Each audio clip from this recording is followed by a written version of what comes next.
Welcome to a new video where we dive into a common problem that arises when implementing coroutines in Haskell using the callCC function. The problem we encountered revolved around the expected behavior of continuations in a coroutine setup and the actual output we observed. It left us scratching our heads, wondering what could be going wrong in our understanding or implementation.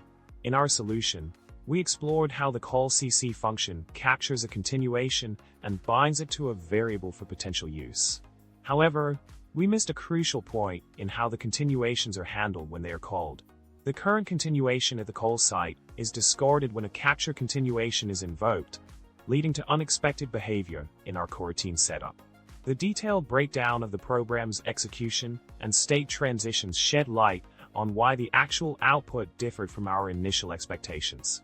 The interplay between capturing continuations, storing them in the state, and invoking them within the coroutine structure highlighted the nuances of working with callCC and continuations in Haskell.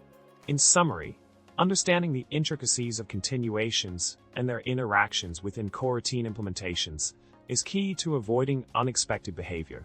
By grasping how the callCC function captures and handles continuations, we can create more robust and reliable coroutine structures in Haskell. Thanks for watching, and remember to subscribe, like, and drop a witty comment below.